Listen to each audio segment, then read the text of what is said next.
Jesús, pues cuando nos llamó hace poquito, pues la verdad yo creo que es una de las primeras presentaciones que hacemos aquí con esta nueva apertura.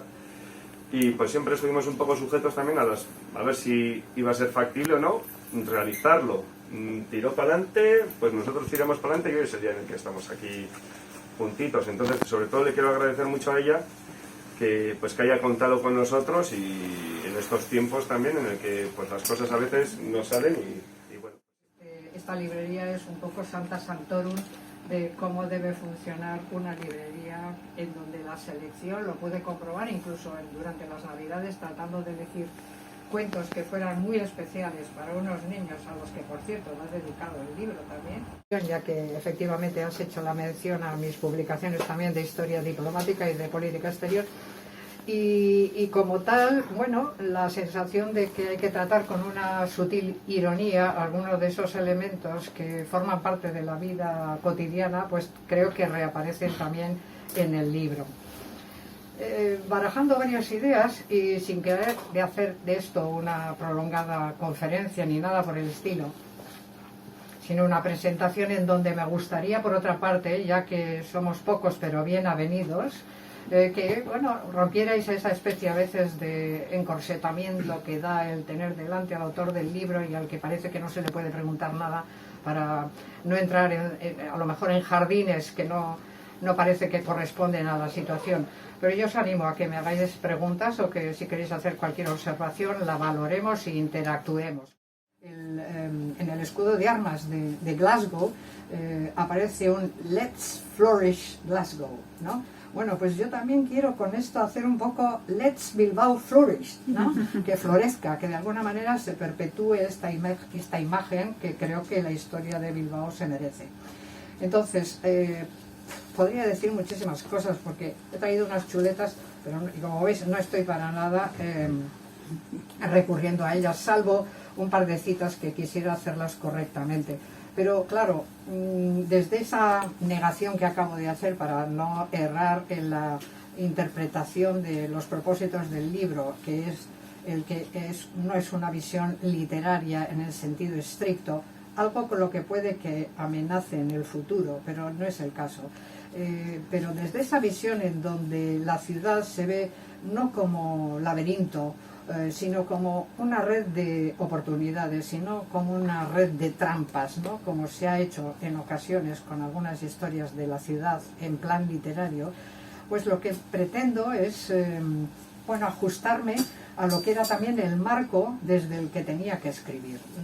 El resultado de este libro es un esfuerzo por divulgar desde los años 90. No están los artículos que publiqué del 90 a principios del siglo XXI.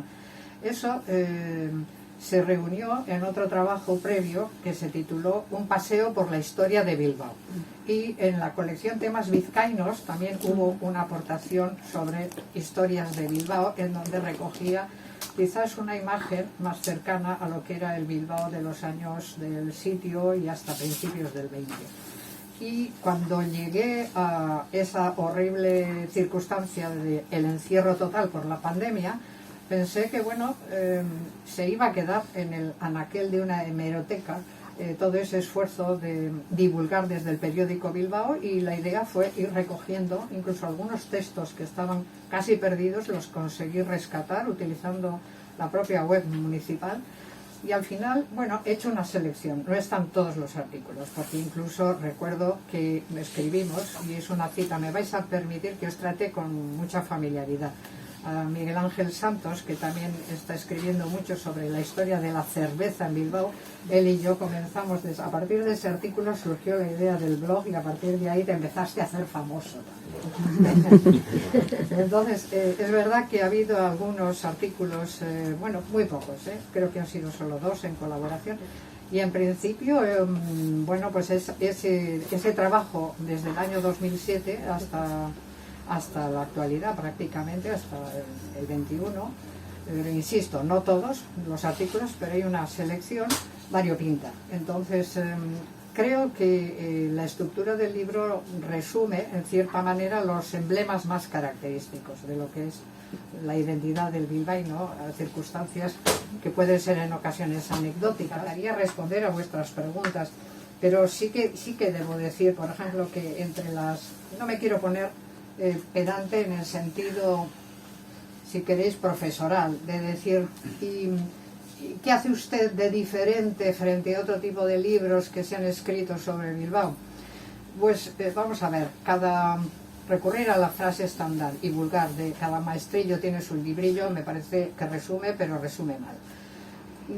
Yo sí me he mostrado crítica frente a veces esa divulgación un poco, si queréis, marcada por el marketingismo de lo que es la venta de una imagen de Bilbao que raya, desde mi punto de vista, en algo bastante estrambótico.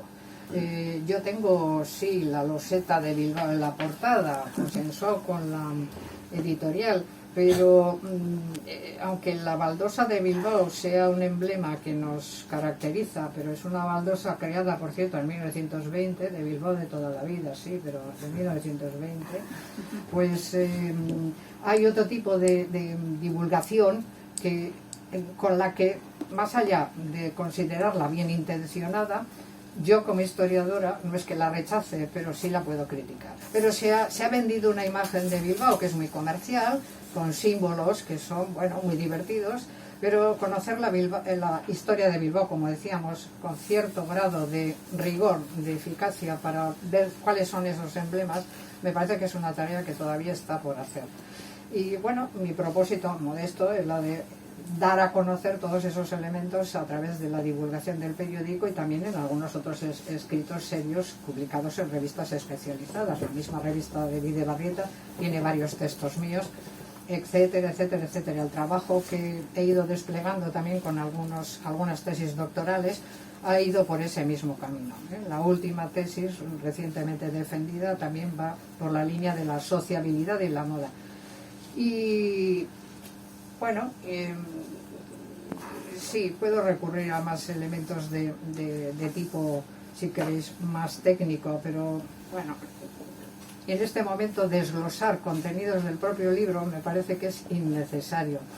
Sí puedo deciros como muestra que, por ejemplo, cuando se me ha preguntado, y quizás me adelante alguna de las posibles preguntas que puedan salir entre vosotros, pero cuando se me ha preguntado, por ejemplo, ¿y cuál es el personaje más interesante con el que tú te quedarías de todos los que describes? Pues realmente me cuesta muchísimo responder, Es una pregunta capciosa que se le hace a mucha gente que a lo mejor tiene que elegir de entre varios hijos putativos el más fácil. Sinceramente no soy capaz de decirlo, pero cada uno tiene su idiosincrasia. En un mundo global, en un mundo de una aceleración exagerada, donde la información fluye, muchas veces nos encontramos ante la imposibilidad de llegar incluso a deglutir, a subsumir muchas de estas ideas que pasan delante de nosotros con tanta rapidez. Y la visión de lo cercano supone también un aprendizaje, porque calibras lo que la acción civilizadora construye, pero también destruye. Y en esa lectura de lo microcósmico que podemos encontrar en la investigación en historias locales, encontramos muchas claves incluso para la supervivencia en nuestros días. A mí me parece que por lo menos esa ha sido la intención también que me ha llevado a guiar. Una ciudad no se mide por la longitud ni por la anchura de su tamaño, se mide por la amplitud, sobre todo, de sus sueños. Y yo creo que Bilbao, en ese capítulo, conociendo su pasado, tiene que saber reconstruir un futuro para las nuevas generaciones, pero esas nuevas generaciones tienen que conocer muchos de estos elementos que forman parte de la vida cotidiana y de la historia local. Y esa es un poco la idea. Pues muchísimas gracias, pero espero que...